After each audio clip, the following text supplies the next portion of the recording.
नमस्कार जोहार। चलिए जानते हैं झारखंड की ताज़ा खबरों को, लेकिन उससे पहले अगर आपने अभी तक इस चैनल को सब्सक्राइब नहीं किया तो सब्सक्राइब कर लें, जिससे कि आपको झारखंड की ताज़ा खबर रोजाना मिलती रहे। सबसे पहले खबर, छत्तीसगढ़ के कांकेर की तरह झारखंड के सारंडा में भी नक्सलियों को निपटाने की तैयारी, सुरक्षा बलों ने तेज कर दिया है घेराबंदी। झारखंड में नक्सलियों के सबसे बड़े गढ़ छत्तीसगढ़ के कांकेर जैसे ऑपरेशन की तैयारी चल रही है। नक्सलियों के सबसे बड़े एवं बचे हुए इस गढ़ में 1-1 करोड़ के इनामी माओवादी के शीर्ष नेता, पुलिस ब्यूरो सदस्य मिसिर बेसरा, सेंट्रल कमेटी सदस्य अनिल उर्फ पतिराम मांझी, असीम मंडल, 25 लाख के इनामी स्पेशल एरिया कमेटी सदस्य अनमोल और 15 लाख के इनामी रीजनल कमेटी सदस्य मोछू सहित कई बड़े नक्सली से भिड़ंत हो सकती है। अगली खबर, झारखंड की 5 सीटों पर निर्दलीय बने एक्स फैक्टर, इंडिया गुट या फिर बीजेपी के वोटों में सिंधवारी। बता दें कि झारखंड की 14 में से 5 लोकसभा सीटों पर इस बार निर्दलीय प्रत्याशी बड़ा फैक्टर है। मैदान में उनकी मौजूदगी से मुकाबले में दिलचस्प कोण बनते दिख रहे और यह सीटें हैं लोहरदगा, चतरा, राजमहल, गिरिडीह और कोडरमा। इन सीटों पर कदावर निर्दलीय नेता इंडिया गठबंधन के वोटों में सीधे तौर पर सेंध लगा सकते हैं। अनुसूचित जनजाति यानी आदिवासी के लिए आरक्षित लोहरदगा सीट पर इंडिया गठबंधन ने कांग्रेस के सुखदेव भगत को अपना प्रत्याशी घोषित किया है, लेकिन झारखंड मुक्ति मोर्चा के विधायक चमरा लिंडा ने बतौर निर्दलीय पर्चा दाखिल करके सियासी हलचल मचा दी है। अगली खबर, कांग्रेस नेता राहुल गांधी को झारखंड उच्च न्यायालय ने मानहानि मामले में उनके खिलाफ सांसद विधायक कोर्ट में की जा रही कार्रवाई पर रोक लगा दी और चाईबासा जिले के सांसद विधायक कोर्ट ने 27 फरवरी को गांधी के खिलाफ गैर जमानती वारंट जारी किया था और इसको रोकने के लिए कांग्रेस नेता ने उच्च न्यायालय में याचिका दायर की थी। वर्ष 2019 में एक चुनाव अभियान के दौरान केंद्रीय गृह मंत्री अमित शाह के खिलाफ कथित अपमानजनक टिप्पणी करने के लिए चाईबासा के प्रताप कुमार ने राहुल गांधी के खिलाफ मामला दर्ज करवाया था। अगली खबर, झारखंड भाजपा के प्रदेश अध्यक्ष बाबूलाल मरांडी ने कहा कि पीएम मोदी के हाथों देश सुरक्षित है, उन्हें फिर से प्रधानमंत्री बनाएं। बाबूलाल ने कहा कि कांग्रेस के शासनकाल में वह विकास नहीं हो पाया जो कि मोदी के नेतृत्व में 10 वर्ष के दौरान हुआ है।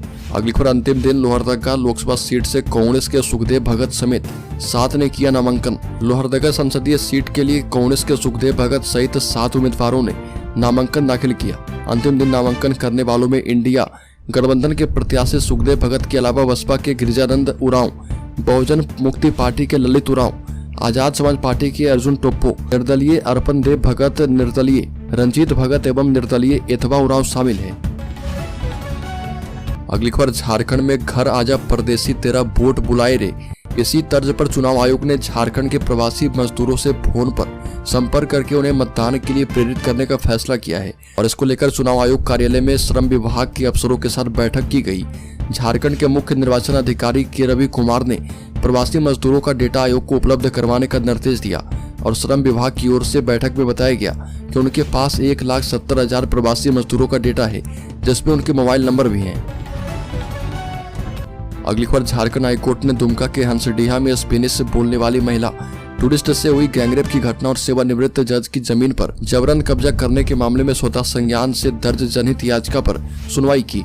Acting chief justice S Chandrashekhar एवं जस्टिस नवनीत कुमार की खंडपीठ ने सुनवाई करते हुए राज्य सरकार को कई निर्देश दिए और राज्य के जिलों में गठित टास्क फोर्स को मजबूत बनाने का निर्देश देते हुए खंडपीठ ने कहा कि जमीन पर कब्जा करने वाले भूमाफियाओं, रंगदारी मांगने वाले एवं महिला पर हिंसा करने वाले के खिलाफ सख्त कार्रवाई की जाए।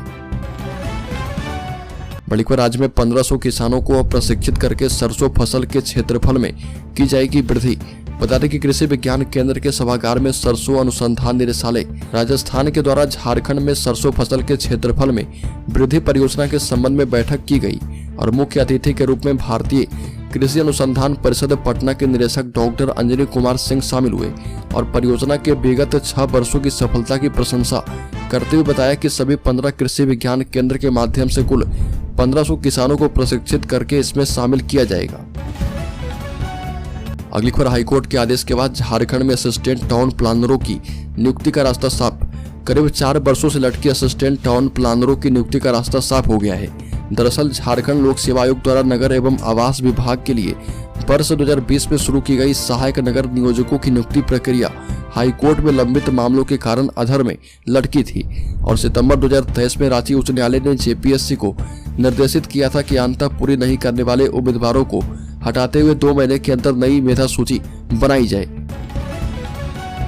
अगली खबर, झारखंड का पारा अगले 5 दिन में 46 डिग्री पहुंचने के आसार। रांची समेत राज्य में अगले 5 दिन तक तापमान में उछाल के आसार हैं और इस समय अवधि में राज्य का अधिकतम तापमान 45 से 46 डिग्री तक जा सकता है। मौसम विभाग ने इसी महीने के अंत तक पूर्वी सिंहभूम और गोड्डा जिले समेत संताल प्रमंडल के अन्य जिलों का तापमान 46 डिग्री तक जाने का पूर्वानुमान लगाया है। 28 अप्रैल तक पलामू को छोड़कर पूरे राज्य में एवं 29 अप्रैल को पलामू समेत झारखंड में गर्म लहर की चेतावनी देते हुए येलो अलर्ट जारी किया गया है। अगली खबर, झारखंड कर्मचारी चयन आयोग जेएसएससी और Jharkhand public service commission JPSC में जाति प्रमाण पत्र से संबंधित शर्त और नियमों को चुनौती देने वाली याचिका पर हाईकोर्ट की पूर्ण पीठ में सुनवाई की गई और झारखंड हाईकोर्ट के न्यायाधीश जस्टिस रंगोन मुखोपाध्याय, जस्टिस आनंद सेन और जस्टिस राजेश शंकर की फुल बेंच ने मामले की सुनवाई करते हुए वैसे अभ्यर्थी को नोटिस जारी करने का निर्देश दिया है जिनकी नियुक्ति इस मामले के आदेश से प्रभावित हो सकती है। अगली खबर, राज्य में कोरोना के बाद लोगों पर मंडरा रहा इस नए वायरस का खतरा। अलर्ट मोड पर स्वास्थ्य विभाग। कोरोना के बाद लोगों पर एक और वायरस का खतरा मंडरा रहा। रांची के कोटवार स्थित क्षेत्रीय पोल्ट्री फार्म के पक्षियों में बर्ड फ्लू यानी एवियन इन्फ्लुएंजा की पुष्टि होने के बाद इंसानों में इसके संक्रमण की आशंका को देखते हुए स्वास्थ्य विभाग अलर्ट मोड पर है और राष्ट्रीय स्वास्थ्य मिशन झारखंड के अभियान निदेशक आलोक त्रिवेदी ने सिविल सर्जन रांची को अलर्ट करते हुए एहतियाती उपाय सुनिश्चित करने के निर्देश दिए हैं। अगली खबर, चतरा से कांग्रेस उम्मीदवार केएन त्रिपाठी का नामांकन 30 अप्रैल को। चतरा से कांग्रेस उम्मीदवार केएन त्रिपाठी का नामांकन 30 अप्रैल को होगा और इसमें लोगों की भागीदारी सुनिश्चित करने के लिए जिले के तरसी प्रखंड मुख्यालय में केएन त्रिपाठी ने बैठक की है। अमुक प्रियदर्शी ने कहा कि पार्टी हर एक स्तर पर मजबूत है और अब हमें गांव की ओर चलने की आवश्यकता है। प्रखंड के अध्यक्ष अब गांव की ओर जाकर लोगों की समस्याएं और पार्टी के आने वाले एजेंडे के बारे में बताएं कि लोकल प्रत्याशी जो आप लोग लंबे समय से मांग कर रहे थे। केएन त्रिपाठी 1532 ईस्वी के खतियानी हैं जो कि चतरा लोकसभा से चुनाव लड़ रहे। अगली खबर, राज्य में आउटसोर्स कर्मी को 11 माह का वेतन बकाया जल्द। खुलेगा सेंट्रल लैब। रिम्स निदेशक ने संस्थान की बेहतरी के लिए कार्य समिति की बैठक की और इसमें रिम्स के बेहतर संचालन आदि को लेकर करीब 30 एजेंडे पर चर्चा की गई और इस दौरान रिम्स के आउटसोर्स और दैनिक कर्मी के वेतन का भुगतान जल्द करने का निर्णय किया गया। रिम्स निदेशक डॉक्टर राजकुमार ने कहा कि कई कर्मी हैं जिनको 11 महीने से वेतन का भुगतान नहीं किया गया। नियुक्ति कैसे की गई है, गलत है या सही है, इससे ऊपर यह कि जिनसे काम करवाया गया है उनका पैसे रोककर रखना कहीं से भी उचित नहीं है और जल्द वेतन भुगतान को लेकर सुप्रीम कोर्ट की गाइडलाइन भी है। अगली खबर, 28 से रांची आने लगेगी टीमें। मैच में दर्शकों की होगी फ्री एंट्री। रांची के मरांग गोम के Jaipal Singh Munda institute tough hockey stadium में 30 अप्रैल से 9 मई तक होने वाली नेशनल विमेन्स हॉकी लीग की तैयारियां पूरी कर ली गई है और ये अपने तरह की पहली घरेलू लीग है जो कि देश के शीर्ष महिला हॉकी खिलाड़ी की प्रतिभा को उभारने का प्लेटफॉर्म देगी। 2 चरणों में लीग का आयोजन किया जाएगा। दोनों चरणों की टॉप 2 टीमें सेमीफाइनल और फाइनल खेलेगी। लीग के पहले चरण की शुरुआत 30 अप्रैल से होगी और इसमें 8 राज्य की टीम भाग लेगी। 28 अप्रैल से टीमों के आने का सिलसिला शुरू हो जाएगा। वहीं दर्शकों को स्टेडियम में फ्री एंट्री दी जाएगी। अगली खबर, सरयू राय खुद नहीं लड़ेंगे धनबाद से लोकसभा का चुनाव, दूसरे को उतारेंगे मैदान में। जमशेदपुर पूर्वी के विधायक सरयू राय धनबाद से लोकसभा चुनाव नहीं लड़ेंगे। धनबाद से अनुपमा सिंह को प्रत्याशी बनाए जाने के बाद सरयू राय ने चुनाव नहीं लड़ने का फैसला किया है और वो अब लोकसभा चुनाव नहीं लड़ेंगे बल्कि भाजपा किसी और को धनबाद से प्रत्याशी बनाएगा और वो फिलहाल पटना में है। सरयू राय के धनबाद लोकसभा से चुनाव लड़ने की अटकलें कई दिनों से लगाई जा रही थी। जब भाजपा ने बाघमारा विधायक डुलू महतो को प्रत्याशी बनाया तब से उनके खिलाफ आपराधिक केस से लेकर जमीन जायदाद पर सरयू लगातार हमलावर रहे हैं और धनबाद का कई बार दौरा भी कर चुके हैं। अगली खबर, झारखंड मुक्ति मोर्चा ने जमशेदपुर लोकसभा क्षेत्र से भाजपा प्रत्याशी एवं निवर्तमान सांसद विद्युत वरण महतो की हैट्रिक रोकने के लिए बहरागोड़ा विधायक समीर मोहंती को मैदान में उतारा और समीर की पकड़ बहरागोड़ा एवं चाकुलिया में मजबूत मानी जाती है। वो बाहरी प्रत्याशी बनाए जाने का पुरजोर विरोध कर रहे थे। ऐसे में केंद्रीय समिति ने उन्हें टिकट दे दिया और 2019 के विधानसभा चुनाव से पहले समीर भाजपा में थे। 2019 के लोकसभा चुनाव में विद्युत वरण महतो की जीत में उनकी अहम भूमिका थी और अब दोनों आमने सामने हैं। जमशेदपुर लोकसभा क्षेत्र में 6 विधानसभा सीटें हैं। बहरागोड़ा, घाटशिला, पुटका एवं घाटशिला पर झारखंड मुक्ति मोर्चा काबिज है। अगली खबर, सुदर्शन भगत का टिकट कटने पर समीर उरांव ने कहा कि बड़ी जिम्मेदारी मिलेगी। खुद को बताया ठेठ ग्रामीण। लोहरदगा लोकसभा क्षेत्र के प्रत्याशी समीर उरांव ने कहा कि प्रत्याशी के व्यवहार और कार्यशैली के आधार पर लोग जुड़ते हैं। किसी भी गाड़ी को जब आप चलाते हैं तो उनकी इंजन और उनकी फिटनेस देखी जाती है।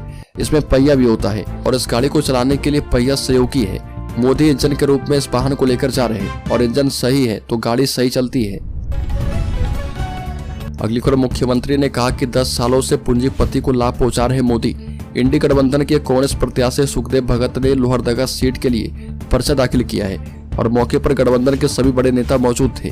गुमला के नगर भवन में आयोजित सभा में मुख्यमंत्री चंपई सोरेन ने कहा कि पीएम मोदी 10 साल से सत्ता पर काबिज होकर चंद पूंजीपति को लाभ पहुंचा रहे हैं। झारखंड को वनांचल और आदिवासी को वनवासी मानना भाजपा का परिचय है।